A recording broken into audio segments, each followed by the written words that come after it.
In this video, I'm going to teach you how to set up rule sets for skill-based routing in HubSpot. So to do that, you first need to navigate to the inbox settings.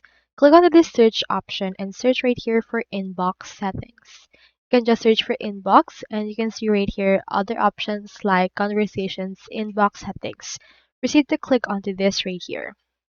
Now, once you have clicked on this, you will be redirected to the actual settings page of your inboxes right there. So in order to actually change it, you can just scroll down and look for the routing option. So you can see right here, you can choose your current inbox and connect your channel right here. With this, you can create a rule set if it's actually available right there. So you can choose right here as well like collaboration, integrations, and the likes. Just add your rule set, give it a name, and then choose your criteria such as contact properties, deal properties, and ticket properties. You can assign users or teams for this as well if you would want to and adjust availability. You can set default routing so it can be assigned, and after this, save and activate. So that's all there is today, and if you haven't signed up for HubSpot yet, make sure to use our affiliate links given in the video description.